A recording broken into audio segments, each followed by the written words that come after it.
is your reward in heaven. Yun ang sabi dito. Theirs is the kingdom of heaven. If you are persecuted for righteousness' sake,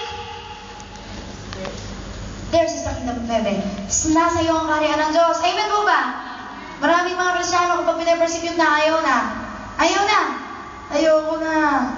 Para yun lang. Maraming pang susunod dyan. Kailangan i-overcome mo. So persecution, high impact people are the conscience of our society. Ito pa isang nakakalungkot minsan. Pag nalaman na taong born again na tayo, alam mo kung ano ginagawa nila? Binabasa tayo mabuti. Tinitingnan ka na, alam mo yun, para ka isang libro. Ino-observe ka mabuti. Binabantayan lahat ng kilos mo, lahat ng salita mo. Bakit? Born again, dapat yan banal, dapat namumuhay sa Biblia. Pero di ba, hindi pa naman tayo perfecto. God is changing us from glory to glory. Kaya ang nakakalungkot, sasabihin ng mga tao sa mundo, di ba born again ka na, dapat perfecto ka, dapat banal ka. Ginagawa nila tayong konsyensya. Amen. Pero alam ba, hindi nakabatay. Saan? Sa mga panlabas, yung pagtingin sa atin ng Panginoon for holiness, nakabatay sa dugo ni Kristo. We are being made righteous with God because of the blood of Christ. Amen po ba? Kuminsan kasi ganito, galing tayo sa malaking simbahan. Ako galing sa malaking simbahan. Nung una rin, dating ko sa church. Nung makita ko yung pastor, may balbas, may bigote, kalbo, malaki tiyan. Ang iniisip kong holiness ay, alam mo yun, sabi ko mo, leader ng ambo sa rector. Tsura-kitsura pa lang eh. Sabi nga nung amo ni Pastora, ay may parang head ng triad. Kung baga sa Chinese, Tylo. Alam niyo yan? Hindi ba? Hindi nakikita sa panlabas ng anyo. Pero ang nakakalungkot ngayon, kapag tayo nasa church na, tinitingnan tayo ng society na conscience nila. Binabantay nila ang kanilang konsensya sa nakikita nila sa atin. It can make us unpopular. Pero mga kapatid ko, kung tayong pinagbabatayan ng kanilang mga konsensya, hindi dapat pagbutihin natin. Tama po ba? Hindi ko sinasabing gumagawa tayo o gumagalaw tayo para makita ng tao, mamaya titignan natin yan. Hindi hypocrisy o hindi pleasing people, kundi being a good testimony to other people. Amen po ba? Naging mabuting patuto tayo sa ating kapwa, sa mga tao sa paligid natin. Yun yung impact mo. Amen. Kahit pinapersecute ka, magpatuloy ka pa rin. Number 2, condemnation. Ano ba yung sabihin ng condemnation? Hinuhusgahan tayo. Sa harapan ng Panginoon, ang sabi sa Romans, there is therefore now no condemnation to those who are in Christ Jesus. Ang lahat ng kay Kristo Jesus ay hindi na hahatulan. Amen. They pass from death to life. Pero sino humahatol sa atin ngayon? Tao sa mundo. Di ba? Mga tao sa mundo humahatol sa atin. Bakit? Ano sabi sa verse 11? Blessed are you when they revile and persecute you and say all kinds of evil against you. Naranasan niyo na bang pagsabihan ng mga evil things because of serving God? Marami sa atin nakakaranas. Pero ano ba ang sabi ni Lord dito? Rejoice. Sabihin mo sa kapatid mo, rejoice! Rejoice! Sabihin mo nang nakangiti ka, maganda yung mukha. Rejoice! Bakit? Condemnation, magre-rejoice tayo. Kasi ano sabi ni Lord? Hindi lang rejoice, be exceedingly glad. For great is your reward in heaven. Okay, ngayon, nagdurusa ka. Nasasaktan ang kalooban mo. Alam mo yan? Minsan, sabihin ng tao, sinampal mo na lang sana ako kaysa sinabi mo sa akin yan. Nung sinampal mo naman, ba't mo ako sinampal? Nakakasakit, nakakasugat ang mga salita. Amen po ba? Pero ano sabi ni Lord? Magsaya ka because great is your reward in heaven. Okay, nagsasuffer ka ngayon because of serving the Lord. But, the reward is greater than the sufferings. Amen po ba? Higit yung ibinibigay ni Lord sa mga nananatiling laban sa kabila ng mga condemnation na yan o persecutions. Pinagpala ka. Huwag mong kakalimutan yan. So kapag dumadanas ka na ng kahirapan sa paglilingkod kay Lord, yung iba kasi, akala ko ba pag naki Lord na ako, okay na. Okay talaga. It depends on how you see things. Yung mga persecution tsaka condemnation, magsanay ka ng meron yan.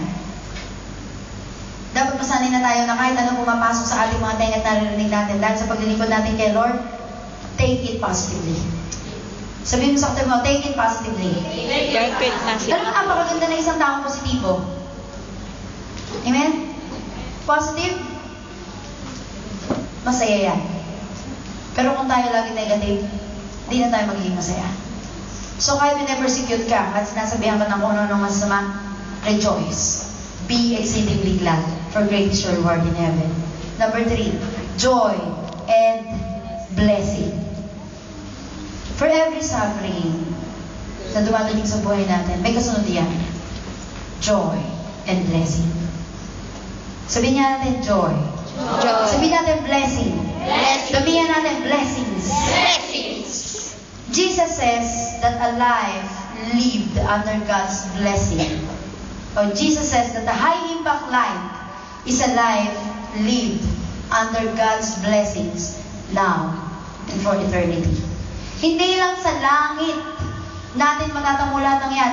Dito sa lupa, hanggang sa langit. Kung tayo namumuhay sa kamukha ng sinabi ko kanina, the 4 essentials, and what we express to other people, namumuhay tayo dyan. Dadanas ka ng kagalakan at pagpapala galing sa Panginoon. Now and for eternity. Iniisip ng mga tao kapag nilingkod kay Lord, ang blessing o ang reward nasa langit lang. Dinananas natin dito. Nag-i-host ka ba? Ang gaganda nyo nga eh, oh. Lahat naka-makeup, naka-polvo, may lipstick. Hindi po, at swerte lang yan. Ano yung ibig sabihin mga kapatid ko? We must learn how to count our blessings. Amen? Amen. Count your blessings. Huwag nating i-count yung mga bagay na wala tayo. Ang hirap sa atin kung ano yung wala, yun ang lagi natin nakikita. Count your blessings. Amen. Amen. So that you will be joyful. Amen. Ang sarap, binibigyan ng taong mapagpasalamat at masaya na binibigyan. Di ba? So, joy and blessing.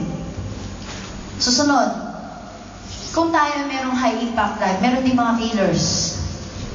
Ang unang-unang ginagawa ng Diablo kapag nakita niya namumuhay ka sa pagsunod sa Panginoon, eto na gagawin niya. Ayaw na ayaw niya kasi sumusunod tayo kay Lord. May ginagawa ang Diablo, si Satanas, pero mas makapangyarihan sa kanya si Lord. Huwag tayo matatakot. The secret killers of a high impact life. Ano yan? Una, compromise. Ito yung mga peste sa buhay nating mga Kristiyano. Sino nag-alaga ng aso? Sino mahilig sa mga hayop? Hindi ba ang mga hayop ay may mga pests? Di ba may mga pulgas, garapata, kuto. Sino naranasang kinuto? Hindi ba nakakapeste? Alam mo yun? Ang kati. Alam mo si Satanas ay gumagamit ng mga peste sa buhay natin para hindi tayo makapagpatuloy sa Panginoon. Number 1, compromise. Ano yung sabihin ng compromise? To go just a little bit below what you know is the right thing to do. Tayo mga Kristiyano, pinag-uusapan natin kanina, be pure in heart, be meek, be peacemakers, be merciful, di ba? Pero alam ba kung anong ginagawa ng compromise? Ang ibig sabihin ng compromise, ito standard, halimbawa ng Panginoon. Ang standard ng holiness o righteousness hindi nakabatay sa tao, nakabatay sa Panginoon, di ba? Si Lord ang naglalagay ng mga standards. Ngayon, compromise. You go just a little bit below. Ngayon, nung nag-compromise tayo, just a little bit below, nakakasira ito sa atin. Bakit? Nasasanay na tayo dito sa below na to. Ito standard below ni Lord. Bumaba ka. Ngayon, nung nasanay ka dun sa below, bababa ka na naman. Kasama ko pa ba kayo? Ngayon, nung bumaba ka, nasasanay ka na dun sa baba. Baba pa. Hanggang sa namalayan mo na lang, namumuhay ka na sa low life. Low impact life.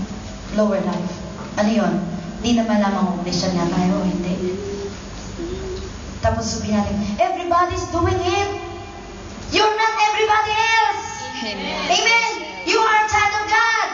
Amen po ba? Amen. Kung lagi natin sinasabi, makainom, everybody else is doing it. May mga pastor na akong kalala, umiinom. You are not everybody else. Amen. Hindi kung sino-sino ka lang. Anak ka ng Diyos. Sabi mo sa tayo mo, anak ka ng Diyos. Huwag natin sasabihin everybody else is doing it. Manlalalaki na lang ako, dami naman nalalaki dito. Magbibisyo na lang ako, dami naman nagbibisyo dito. Compromise. You just go a little bit. Pero, nung na-realize mo ang layo-layo mo na sa standard ni Lord, hirap ka na bumalik. Di ba ang hirap? Nagbibisyo tayo, iba-iba ang bisyo natin. At kung minsan, yung peste na yan, hindi natin napapansin. So, mag-iingat tayo. Sabi mo sa katabi mo, mag-iingat ka. Careful. Ang isang napakalagang lesson dito, take a stand for God. Kapag hindi natin napapansin, bumababa ang standard natin, umumuhay na tayo doon, ang hirap na umakyat. Palapit ulit kay Lord.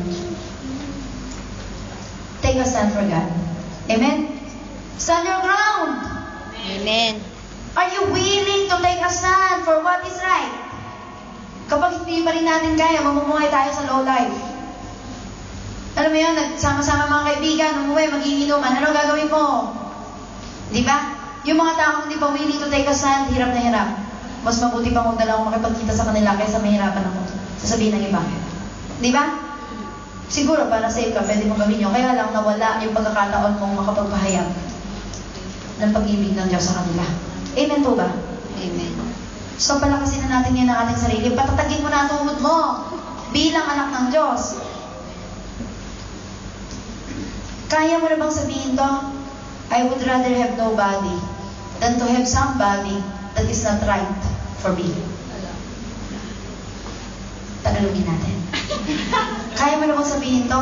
Mas mabuti nang wala na lang akong kasama kaysa naman sa may kasama nga ako, wrong person naman. Kaya na ba natin sabihin yun? Minsan iniisip ko, sabi ni Pablo, huwag kang nakikikain sa isang believer na sinasabi niyang believer pero namumuhay sa kaimmoralan. Baka sabihin na may mga boyfriend na believer at saka asawa ng believer sa kanilang mga kapartner, hindi ako sasalo sa'yo. Kasi nakarinig eh. So mga kapatid ko, kung mga asawa nyo na yan, yung mga asawa nyo, huwag nyong iiwanan. Amen? Sapagkat ang sabi ni Pablo, hindi mo alam, asawang babae, na baka yung asawa mong lalaki ay madala mo sa Panginoon dahil sa katapatan mo kay Lord, di ba? Dahil sa kabanalan ng buhay mo na ipapakita mo sa harapan niya. Amen po ba?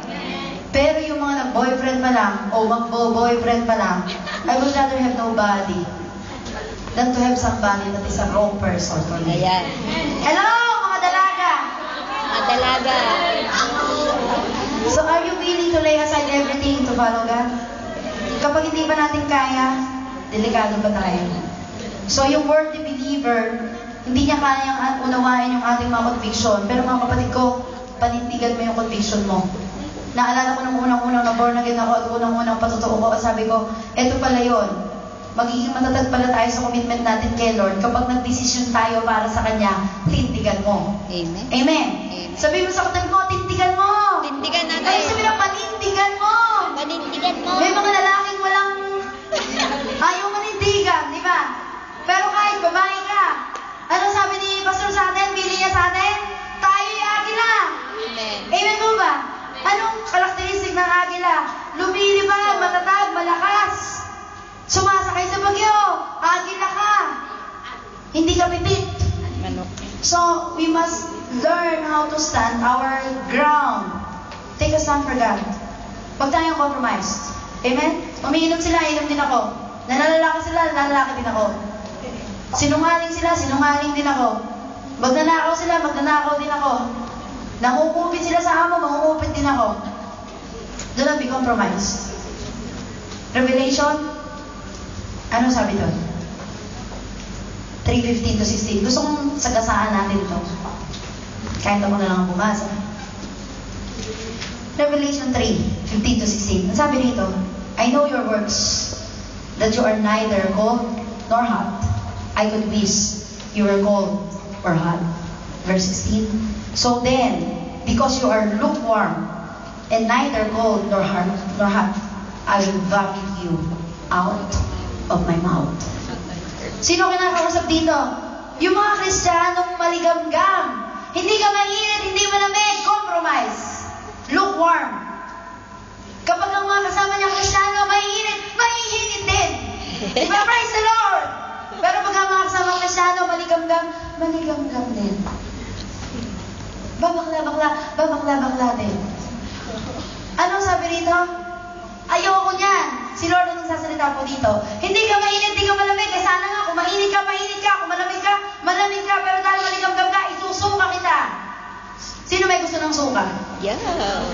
Ayoko na amoy ng suka eh. Diba? Pag nakaamoy ka ng suka, di ba nasusuka ka? Yeah. What's the point? Kasuklam kay Lord.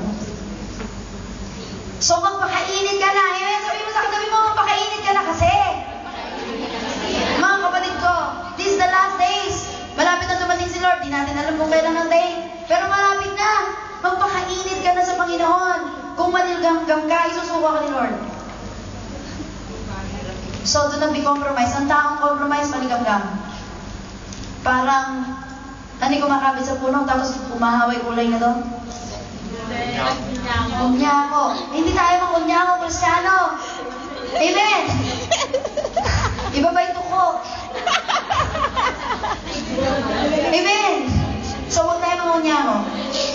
Number 2, pest. Ano yung unang pest? Compromise, kompromiso. Pangalawang peste, hypocrisy. Masakit pag nasasabihan tayo mga hypocrite, di ba? Pero alam niyo ba kung kanino ibinigay ni Jesus ang pinakamatinding mga salita niya sa Biblia? To the Pharisees and scribes, hypocrites. Sabi niya, woe to you, scribes and Pharisees, hypocrites. Bakit sinasabi ni Lord na hypocrites? Ito ginagawa nila sa palabas para makita ng mga taong sila'y banal, pero ang kaloob-looban nila ay para mga bangkay. Ayaw ni Lord. So, ano gusto ng Panginoon? Ano sabi niya sa Matthew? Bumalik tayo sa Matthew 6:1. Hindi tayo Kristiyano by name only. We must be doers of the word. Amen? Amen. Doers of the word. Hindi tayo yung galaw lang ng galaw kasi sinasabi tayong Kristiyano. Ang pagiging Kristiyano, mga kapatid ko, ay higit pa sa pagpunta sa church. Hindi lang umiikot sa pagpunta sa church. Hindi tayo tinawag na Kristiyano kasi nasa church tayo. Going to church cannot make somebody a Christian. Paano kung mag-born again? Sa pamagitan ng salita ng Panginoon at pagtanggap sa Kanya. Sasabihin ko sa inyo, kahit mag-stay ka sa garahe ng 24 hours, hindi ka magiging kotse. Amen. Amen po ba? Kasama ko ba kayo? Amen. So what's the point?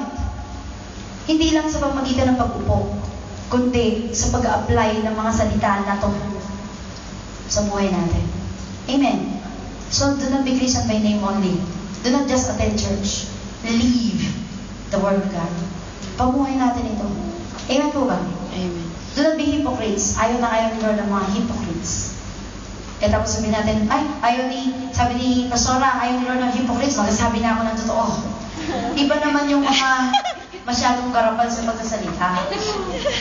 Itinuturo din naman huwag naman tayong manakit ng kapwa. Amen? Amen. Sabi ni Pastora, magpakatotoo. Alam natin kung ano yung totoong nakabubuti at yung totoong nakakasama. Yes. Amen po ba? Amen. Pangatlong peste. Enslavement to materialism. Huwag tayong malunod sa pagpapahalaga sa salapi o sa material na bagay. Okay lang na may mga material things. Nakahigaw tayo na maganda, di ba? Ayan, para mga chandelier. Okay lang naman. Ako hindi ko bawal yung, wag lang yung hindi na siya makalakad sa sobrang bigat ng higaw niya. Yung alam yung tama lang. Noon, hindi ko matake yung mga malalaking higaw, pero habang tumatagal tayo, sabi ko, okay lang naman, just depend on how you wear it, at saka nakadepende sa puso mo, di ba? Kasi nung unang panahon, ang tingin natin sa may malalaking higaw, parang mga prostitute, gano'n, di ba? So, hindi ko na masyado pinagpapansin yun. But the point is, yung enslavement to materialism, dyan na umiikot ang buhay natin.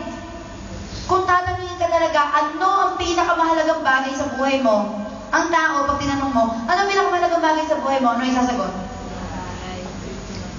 Mostly isasagot niya, si Lord. Di ba? Si Lord. Ano pinakamahalaga sa'yo? Ang isasagot talaga ng tao, si Lord. Pero ang susunod na tanong doon, pakita mo sa akin proof. Proof. Where do we spend our time? Amen? Saan natin inuubos yung ating oras? Mag-iingat tayo sapagkat enslavement to materialism can enslave your heart. Kung saan naroon na yung kayamanan, naroon din ang yung puso. Amen. Amen? Maraming taong nawawala kay Lord dahil sa pera.